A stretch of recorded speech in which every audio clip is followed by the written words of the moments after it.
Hello, and welcome to another episode of Monkey Business, the podcast that really looks behind the actions and the habits of leaders and highly successful people to understand what goes on inside their monkey or chimp brain, how they manage to tame it to become kings and queens of their own particular jungles. I'm Rosalind Palmer, your host, and I'm delighted today to be joined by an incredibly expert broadcaster himself. And my guest today is Dan Astin-Gregory. So, hello, Dan. Greetings, good to see you, Ros. I had to look down because you have one of those CVs that I don't want to get wrong. So I'm actually going to, yeah, I'm actually going to let you introduce yourself, but I'm going to just say that you're an entrepreneur, a strategist, and an activist. And we can talk about all of those, Dan, and really what's led your thinking and actions to be able to be described as such. But perhaps you'd like to introduce yourself to the listeners, so that I can really hone in on those other wonderful qualities. Sure. Well, the latter term activist is something I've taken on over the last 12 months. But prior to that, I've spent the last 8 years since leaving my corporate career behind in 2012, forging my own entrepreneurial journey, which has provided many lessons. I've had several businesses since that journey began over 8 years ago now. But over the last 5 years, I launched Unstoppable Media, which became Elevate Media. And we create thought-provoking content around world issues and focus on how individuals can become the most actualized version of themselves. So they can transform themselves in order so they can play a part in transforming the world around them. So we've created content around all kinds of things from mindset to health, spirituality, world issues, and run a number of live events and experiences to help people maximize their own potential and find their path in the world. And as you know, because you're dealing with those leaders who you're really elevating or elevating their mindset, elevating their impact on the world, being in that place, I remember years ago being on a plane and there used to be an advert for the Financial Times and it said, it's tough and lonely at the top, but at least there's something to read. And that was their advertising strapline for a while. And I thought, God, that's so brilliant because I've been surrounded by those people certainly since the 80s and the 90s. And I've even been there myself. And it sounds great and coming out and elevating and being an activist. It often, on a good day, that's what we want to do. That world can be an incredible pressure cooker. It can be a scary place to be. So, how do you navigate yourself through those challenges and help others? Well, I suppose my own journey, entrepreneurially speaking, has been a reflection of my own personal development journey. Carving my own path has taught me certain lessons about myself. I've gone through extensive self-analysis and self-assessment to really get to understand who I am, what my strengths are, what my weaknesses are, what my values are, how my mind operates, what's my place in the world, etc. And I've used a whole variety of tools to help that process. And then as I've experimented with those kind of tools and practices, I've then honed and developed them over time and used them as part of my work with the kind of clientele that we've worked with over the past.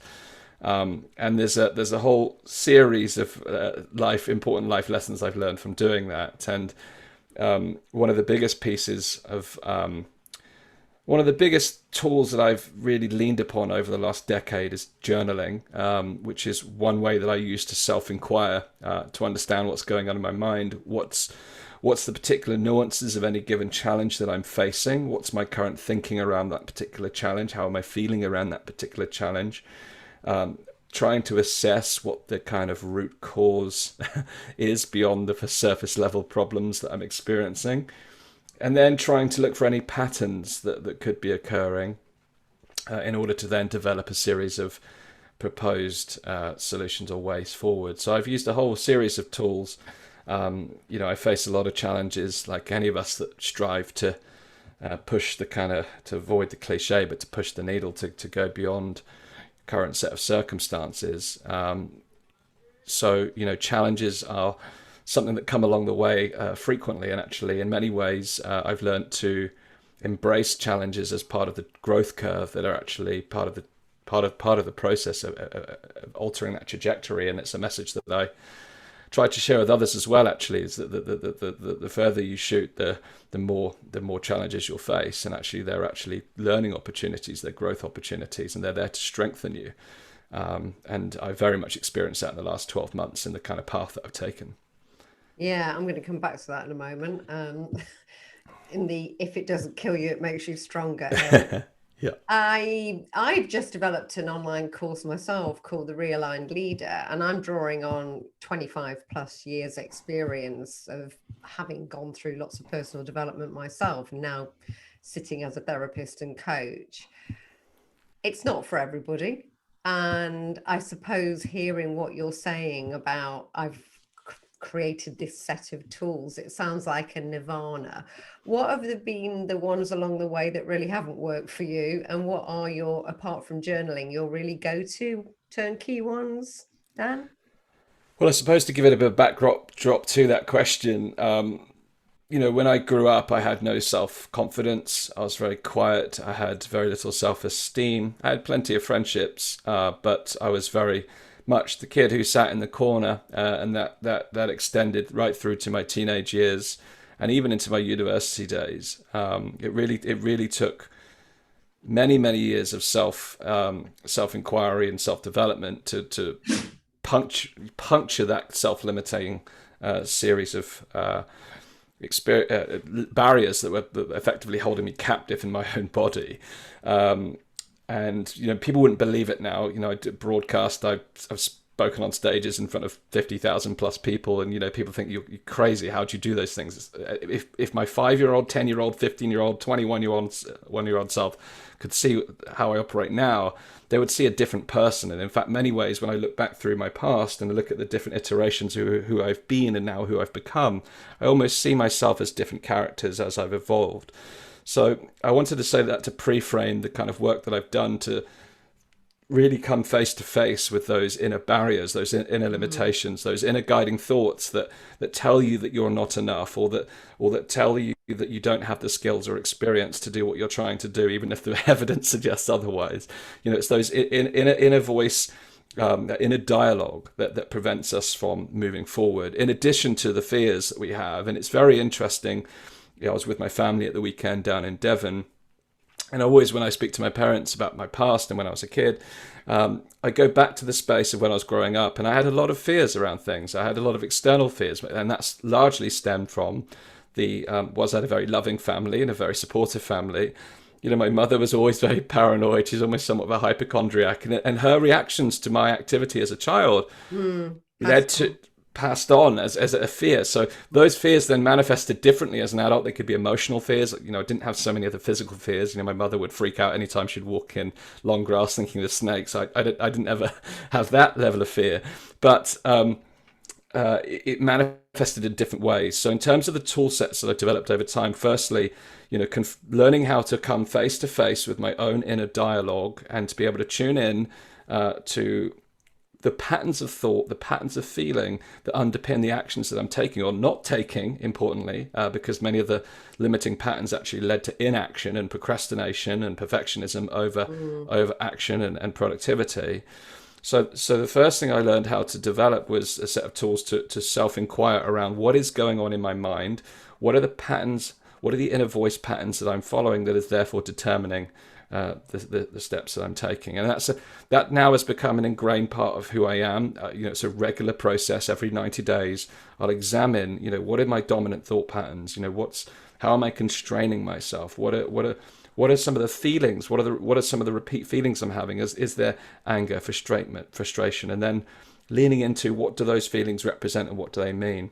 And these are then tools and frameworks that have created not only to support my own journey as an entrepreneur and a leader, but I'm able to share them with other people through the work that I do. And things that haven't worked for you, how, what's, for example, what's that been? Well, that's a great question. The reality is, I developed a mindset when I was 29, 30 years old, when I left my corporate career behind, where I said that No matter what happens, as long as my heart still beats and my head still works, I'll find a way forward. So there's been plenty of things that haven't worked. There's been plenty of challenges, but not one of them has ever caused me to completely stop what I'm doing. I've taken steps to evaluate and recognize that I'm on the wrong path. There's over the last decade I've changed direction several times. So the biggest mistakes I've made, the biggest challenges or failures I've had is the failure to learn from, aside from the practical failures like getting in debt and screwing up your business and borrowing all kinds of money that you can't afford to repay when you're first starting out. There's the practical manifestations of challenges, but the underpinning that really was the failure to listen to my intuition, which is kind of almost finding different ways to scream at you to say, this is the way you need to go. Stop avoiding it and start acting on it. So that's been the biggest problem for me. And I can smile and laugh about it now, but actually at the time it caused near on depression. I never considered myself depressed, but there would be times where I'd be lying out on my sofa thinking about what am I supposed to do? How am I meant to move this thing forward? When I first started my business, I got myself deeply into debt. It brought loads of stress. It brought lots of anxiety. And it really reinforced those early fears and limiting voices around not being enough. It really forced me to confront that pain, until one day it just snapped and it just said, and I said, enough's enough. And I had to look myself in the mirror and say, look, Dan, you're 6'1", you're a tall, big guy, but you're acting small. And this isn't who you are. You need to stand up, look yourself in the eyes, and start to recognize what's really going on here, because this is not the path. This is not your path. How have you managed? Because I've heard quite a bit in your vocab about say yes, drive on, go for it. I'm not a procrastinator. I'm going to listen to my intuition and drive myself on. And of course, all of this is nirvana and gold, but equally learning to say no, or not saying yes to everything, and not thinking that you're unstoppable, certainly in my experience, Yeah. is incredibly beneficial. So how have you managed to create that balance of not maybe going for too many things? Well, the reality is I haven't. Right. The reality is I very much haven't. It's where the level of intensity that I put into my productivity now. I call it relaxed intensity. Before I would be pushing the needle. I would just keep going no matter what, and I wouldn't pay attention to the signs that were kind of tearing me back. I still fall into that pattern. Absolutely fall into that pattern. In fact, right now, today, I fall into that pattern. Today, I'm at a point of exhaustion because I've got to that point where I say yes to too many things. My over ambition overstretches me, and it leads me to failing to actually explore and rationalize the practical requirements of saying yes to all these things, or taking on too many projects, or failing to create a manageable set of milestones and deadlines. And as a result, I put myself under a lot of pressure, and that is stressful. And to some degree, that mantra that I developed when I left my corporate career of, as long as my head still works and my heart still beats, is a detrimental force as well as a positive force, because in those situations, there is this inner belief that says it can be done, this relentless optimism. But that relentless optimism comes at a price. It comes at a cost, and it does lead me down into paths of overwhelm, stress, anxiety, and then you have to become reactive and responsive rather than proactive, because you're so much, you're so deep into the kind of the details of the problems that you've created for yourself. And I have to keep reminding myself that I'm the creator of my problems. I might have to do a session with you, Dan, because this is definitely an area of my expertise, because I learned the hard way. I managed to pull it off. I thought I was the poster girl for having pulled it all off. Sold the business, moved to the Bahamas, had £1 million in the bank at 40, like, yay, go me. And then my life imploded after that. So I realized for quite a while I was saying the wrong thing, because I didn't actually burn out. I sort of hit the finishing line and kind of went, yay. But clearly I'd spent so much energy and me and everything getting to that point that it came and bit me in the bottom, if you like, after passing the finishing line. So Yes. it'd be somebody like a long distance runner who passes it and then collapses about 100 yards down the track. That was probably more of an analogy. So I never actually burnt out whilst within my pressure cooker life and business. I did actually technically pull it all off, but the damage came and found me afterwards. So now I'm a massive advocate of your stop doing list and saying no. And I have clients who say things to me like, if only there were 26 hours in the day. And it's like, well, yes, because I know what you're going to do with the other 2 hours. So let's just look at it. So I hear you. And clearly that is a work in action, but you're finding tools and ways of doing that. Oh, definitely. I mean, I have the say no list, but I don't. You know, Right. if you looked at my journal from today, guess which part I avoided. You know, it's the it's the Yeah. question. What are you going to say no to today? You know, It's not knowing what to do, it's doing what you know, as Tony Robbins would say, isn't it? yes. You know, it's not even taking the time to say what am I willing to say no to today when you're under that level of pressure. You know, it's And I imagine from knowing a bit more about you that I'd really like to bring out now is what you're doing is very important. What you're doing is very energizing. What you're doing is, you're driving that. So you are, because you have your own podcast series, the Pandemic Podcast, and I read the background to that you basically went out there. I saw your YouTube video, and you just felt that you needed to speak up about there being one narrative, basically, and that you wanted to invite experts. So it wasn't some sort of everybody sitting in a huddle as a conspiracy theorist about yeah. burning down a 5G mask, I take it. But you wanted an educated balance to the kind of rather singular narrative that was going on. But the point is, you went out and you've done it, and you're continuing to do it. So how did you reach that point, that mindset of going, I'm really going to put my head above the parapet and speak out about this? Yes, well, it begins, I suppose, with some of my natural character traits, as I've always been naturally curious. I've always wanted to understand how the world works, which leads to a kind of relentless thirst and pursuit for knowledge and understanding, whether that's practical knowledge and understanding or spiritual knowledge and understanding in terms of ascending oneself, which means that throughout my history, I've always, when something fascinates me, I've a bit like I did when I was a child. I want, when the video repair man would come round, or the video repair person, it just happened to be a man back then, and he couldn't find a way to fix the video repair, the video player, the VHS back then. But my mind was just deeply inquisitive around how all these things came together, and I just was able to spot patterns, and I was able to point out, even at 5 or 6 years old, this is what I think is wrong with the VHS player.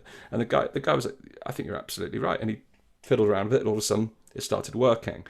So I've always had pattern recognition and curiosity as fundamental guiding forces. I didn't realize it when I was younger. I wish I had, especially in my early days in my business. There's skills that are there, but often we overlook our skills. But that curiosity took me on a path last year. Firstly, when my wife and I were going on our honeymoon, we were flying out to Asia. We were going out to Thailand for our honeymoon back in mid-February. I'd got wind of what was going on over in Asia and China at the time, and was concerned to take my wife, my new wife, to newlywed wife, to Asia. Is this something we want to be doing? Are we going to be putting ourselves at risk? So my curiosity gene was triggered, and I began studying what was going on in China. Began in-depth reading around a lot of the data and the science that was coming out of China, and basically, having done that, felt assured that it was safe for us to go to Asia, based on that information. And then when we arrived at Heathrow Airport, there was a lot of people wearing masks. So I was thinking, okay, do I need to wear a mask to get on the plane? We weren't instructed. We certainly weren't instructed to do so then. And I remember sat in the airport for an hour just reading all the science around masks and airlines and how it all works. And I was like, okay, now I've read that. There's no clear rationale for us to wear a mask on a plane. That was from the Civil Aviation Authority back then, but you can't find that report anymore, which is a different story about Yeah, one I'm sure you'll cover in your podcast. which where evidence mysteriously disappears. But nonetheless, from that point, then I began off after my honeymoon. I came back, and when we entered into a lockdown, having read at that point an awful lot of material around the pandemic in China, but not just what happened in China, but the history of pandemic management. It foxed me how we were taking this turn in terms of our policy response, which was really so far removed from the classic epidemic and pandemic policy response playbook that I became concerned that we were going to follow a set of policy responses that were going to cause more harm than good. And it felt like we were having a very myopic, very single-minded focus on one particular area. And I'm known now for saying you can't save the entire forest by focusing on one tree. But this curiosity went on and on. And in the course of 2020, I learned speed reading in my mid-20s. I must have read over 1,000 different articles, hundreds of scientific papers, and there was a growing gap, a widening gap between the way that the media and the government were portraying the situation and then the underlying reality that was in the data and the science. Yeah, and the science. So as that gap widened and widened, it got to a point where I felt like I wanted to speak up, but I was suppressing myself because it was very contentious. The odd times that I had written something on social media, you're slammed for saying anything differently, which is, it's a detractor for most people because they don't want to be judged. People don't want to feel like they're being judged by others. They don't want to be called selfish or any other derogatory term. So most people continued to sit in silence. But that silence was you talked about the kind of pressure, the pressure chamber. Yeah, it felt for me very much this internal pressure was building up because I was witnessing more and more harms occurring around me, whether that was business closures, whether it was hospital waiting lists growing out outrageously, whether it was the elderly not being able to see their loved ones, whether it was the school closures, until finally it came to August last year when I saw images of children going back to school in Perspex boxes, and I thought, my wife and I were expecting now, but we weren't at that time. We knew we were planning congratulations. Thank you. We were planning a family. We knew we were going to, and I thought, this is not the world that I want my child to grow up in, because there was no scientific basis to treat the children like that, and it broke my heart. And it was just a point of leverage where I said, enough's enough. I'd been reading it for months, and we'd become obsessive in terms of our policy responses. So I said, I have to say something. I can't sit in silence. And it was a point of evaluation where I had to think about my professional reputation, my business connections, my client relationships, my family, my friends, because I knew it was going to be a contentious subject. I knew it was going against the grain, and I knew at that time, particularly, there was still a lot of fear around. But it was just a decision that I had to make, and it's one that I will never regret. It was a life-changing decision. My life has shifted considerably since I made that decision. I've evolved incredibly as a leader in the last however many months it is since August last year, since I made that decision, and it's transformed my character, and even led to making the decision to adopt the term activist, because I actually had, when I do my journaling, I kind of write out my aspirational self, my who I want to become, and I've been doing that for years, and over time, you start to morph into the character that you seek to become. And I had to look at this term activist and think, am I willing to embrace the identity of an activist? Because I never had been before. I'd never been to a protest. I'd never been to a rally. I'd been politically minded and had a fair few political debates with friends over the years. But this was something different. So I had to make the decision. It was almost like when I was a teenager when I started getting into heavy rock music. Yeah, you were like identifying with it. Identify is exactly. Do I identify? Yeah. Exactly, because even as a teenager, when I was looking at heavy rock, people would judge you for being a rock fan. But then wearing the black t-shirts, I haven't stopped wearing black t-shirts since. It's my inner rock. It's my inner rock star that I never got to embrace. Rocking it, let me tell you. Rocking it. But it was the same. It was the same all over again. I had to make a decision, and it was like, no, I'm willing to do this. I'm going to take this on, and there's no looking back. So I'm really fascinated. I talk about the monkey brain, but there's basically three voices in our head.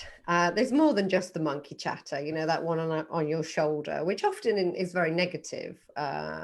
You can't do that. Who do you think you are to do that? But ultimately, we have three voices or identities inside us. We have the child who needs to be heard. We have the adult, who's probably the one more shaped by society and societal norms.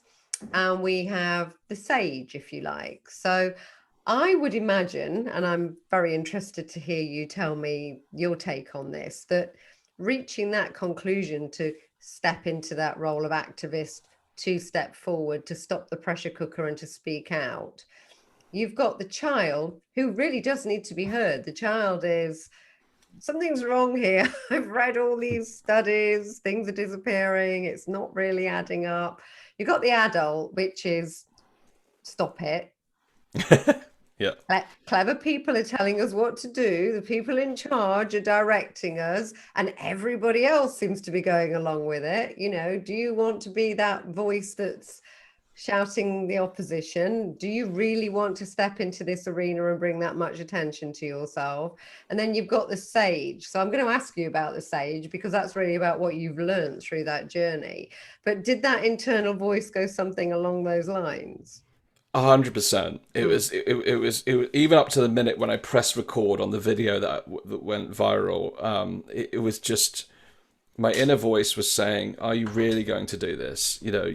What are people going to think? People are going to judge you. People are going to shame you. And I evaluated all of those inner voices, and there's specific people in my network, very successful business owners, that I imagined saying to me, Dan, stay out of the political space. I imagined them saying it. But fascinatingly, when I actually took the action, one of the people that I feared response wrote in the comments, I've watched this in full, it's fascinating, good on you, Dan. He was one of the people that I was worried about judging me. Then another one privately messaged, again, both people that I specifically imagined judging me for this, so and saying, staying out of it. People that I admire, they're mentors of mine. Then also messaged me to say, I'm so pleased you're doing what you're doing. And it just gave me that reaffirmation that I'd made the right choice. That could have gone either way. But I think even if I'd had a negative response, and believe me, I've had a fair few, I can imagine. and I've had to, that's a whole new lesson of resilience and emotional, balancing your emotional integrity. But despite all that inner voice of saying, no, don't do this, it just felt like I had to do it. And in fact, the sage part, I'll talk about that. I was walking prior to this happening. It was a beautiful sunny day. I went out for a walk. I try and go out for a walk in nature every single day just to reset. Me too.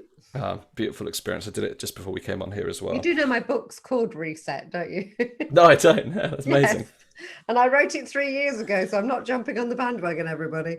Nice one. But I went for a walk. It was a beautiful sunny day. And there was this inner voice that said to me, if you don't do this now, if you don't step up and lead now, when will you ever step up and lead? Because I'd had many callings in my past where that inner voice, that intuition that I spoke about earlier on, was yelling at me to do something and to follow my path. And I suppressed it and I suppressed it and I suppressed it out of fear. And there was this inner voice that said, if you don't take this shot, you'll never get another. You'll get no other chance. If you don't lead now, when will you ever lead? It was a clear message. I was walking meditatively, mindfully, and there's this clear message. Once I kind of let that message land, the second piece that came along was that a message say you're going to experience some of the greatest challenges that you've ever faced if you respond to this call, but know that each one of them is here to help you grow. Know that they're all there specifically for you, no matter how hard they feel at the time. And it was just like I had this assurance. It felt like this deep connection to my higher self. It felt, the beautiful sun was shining. It felt like a divine intervention. It's taken me years to embrace the spiritual dimension of my own personal growth, but having done so, it felt like a divine grace. It just felt like I was being, the higher self was being channeled through me. I had no barriers to what was being transmitted, and I just accepted it and I responded to the call. And despite all of my fears, I made the decision that I was going to step forward and do what I had to do. And the ultimate lesson I gained from that was that inner freedom, the real freedom, inner freedom, is to be able to operate without the fear of judgment, without the fear of judgment of others. Not, it doesn't mean that I don't care what others think. I'm still No. human, but I won't base my decisions based on what I think other people may think about me. And as a result of doing that, that's enabled me to find my voice and speak congruently for the first time in 37 years on this planet. And there's a price to be paid, isn't there? There's a price of admission to that club or to that place, to that level of elevation, that level of integrity and authenticity. What's been the biggest price you've paid? Well, it has come with challenges. You know that not everyone will agree with the way you see the world, and but it's learning how to utilize even that as a growth opportunity, as a way to elevate your consciousness. So it has in some ways, but created some level of separation amongst some people. Most people have been very supportive of my network, even if we don't agree, and I think that's hopefully a reflection of the kind of empathy that I've tried to bring to the situation. But the biggest price I've paid is that I've had to let go of a lot of things that were part of my life before I made that call. You know, I had a very clear plan for the next decade. That plan has been shelved and torn up. In fact, I've changed so significantly in the last 12 months that my entire future has changed as a result. So I've paid the price of sacrifice. It's not sacrifice, but a lot of the work, a lot of the path that I was on, a lot of the work that I was doing to take me where I'd got to, had to be let go of to make room for what is new and what is on the trajectory that I'm following now. So that's a tough decision because you're mentally invested in things, you're financially invested in things, emotionally invested in things, and it's very hard to let things go sometimes. But when you do let go, often I've learned now that it creates the space for something bigger and greater than was ever there before. And you've had to dig deep into resilience and grit. Yes. Um, how's that journey worked, or what tips could you give for anybody else who's on the receiving end of maybe not as much as you, but even anything? I see people absolutely lose it. They get one really horrible comment on Facebook, and of course none of us like that. So what's that journey been for you, and what tips could you give to people? I suppose it goes back to the notion that I made about inner freedom being letting go of the fear of being judged.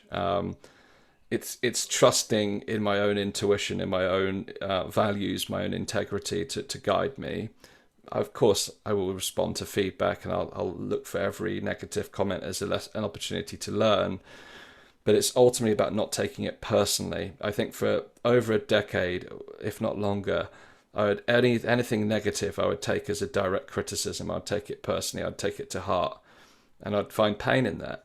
Whereas now I've reframed it as an opportunity to learn. It doesn't mean I don't. My monkey mind doesn't respond and go, "Oh, Yeah. shut up! That's not what I meant." Get your partner out. Yeah. Nah. But I believe that I call it the boomerang effect. If you respond with anger, you throw out more anger, and the anger will just come back and hit you. Yeah.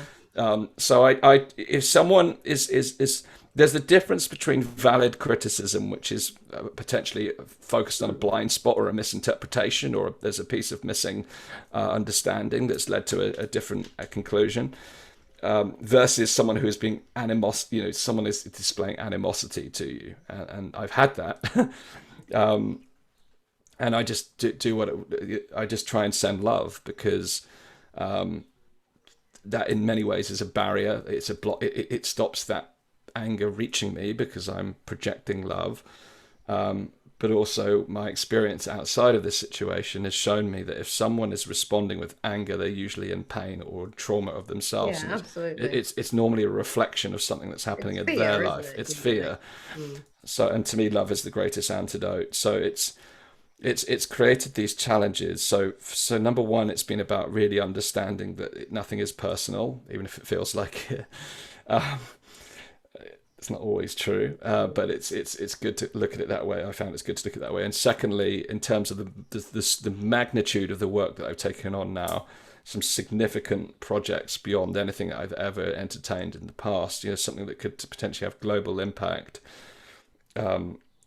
It's really about doubling down on my own physical, mental, and emotional resilience, which means that I have to be willing to do what I haven't been willing to do before, and that means things like asking for help when previously I would battle on alone. Mm. Asking for help can be as simple as asking my wife to say, "Would you mind doing this for me today? Because I'm really pushing the needle and I cut up against it." Or it could be, "I don't know how to delegate this. I don't know if you'll understand what I need you to do, but I just need someone else to take this on for me today because this is happening." It's being willing to do things that previously I was not. And that's my previous character that wants to do things to perfectionist standards. That's another trait I've had to battle. But it's being willing to ask for help. And again, it comes down to being willing to say no to some things in order to make the space for what's important. And historically, I would struggle to make those decisions. I would always feel like I'm missing out and or sacrificing something else. But actually now I've come to understand the interconnectivity of things, and that sometimes you do have to say no in order to say yes to something else. Yeah, there's a great. I used to go to a GC Oasis retreat, and on their wall they used to have in big letters, "Sometimes the best way forward is to retreat." So Yes. it's a clever play, but sometimes, yeah, it's about saying no, it's about retreating, it's about creating that space. I think all of those things are really important. I could talk to you for the next hour and we'll probably get sucked into almost an episode of your podcast. So Yeah.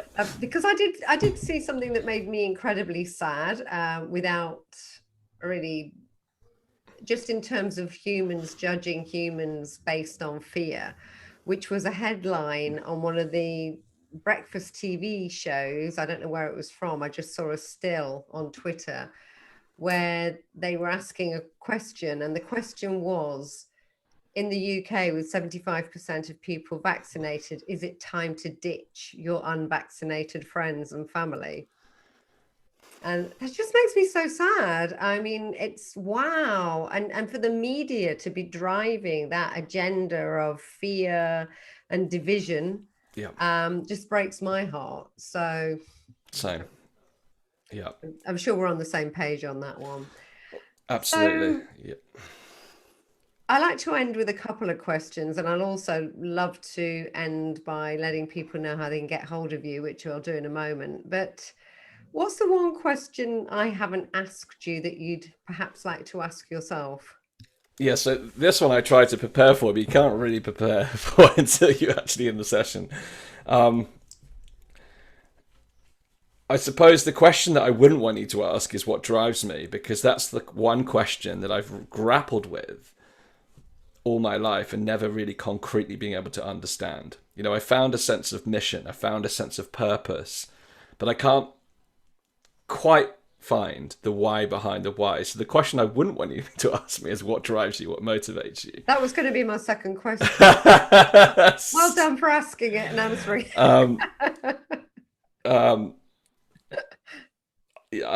A lot of people ask me, how do you, on the theme of what we're talking about, how do you respond to critics?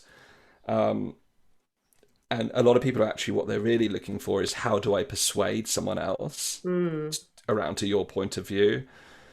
And the simple answer is to that, for me, is it's not about persuading others. It's actually about listening first to understand their point of view. The great Stephen Covey once said that, seek first to understand before being understood. And what I see a lot of people trying to do is, where they are in disagreement, they try and use logic and rational arguments to persuade. Whereas I think the first thing we need to be willing to do is to take ourselves out of the situation and seek to listen to others first. And then, if invited, give our own perspective.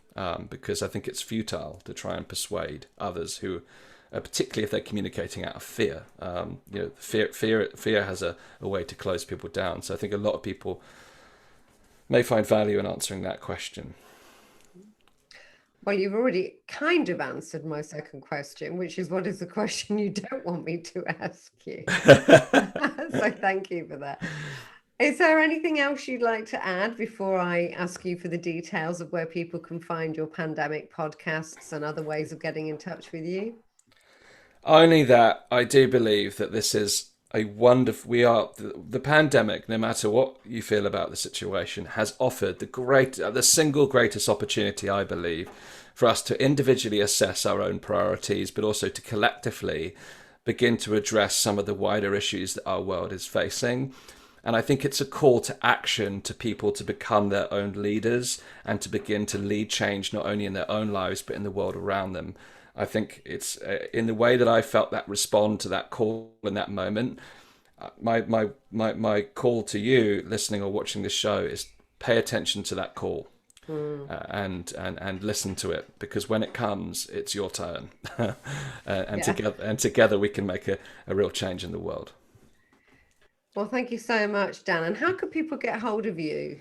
So most of my activity is at danjgregory.com. That's my pre-married name. So that's www.danj, the letter J, as in Michael J. Fox, danjgregory.com. If you're interested in what we've got to say about the issues around the pandemic, we're on YouTube and various other channels, but you can just go to danjgregory.com/pandemic, and you'll be able to keep up to date with everything that we're doing, as well as finding out all the other things we've got planned for this summer.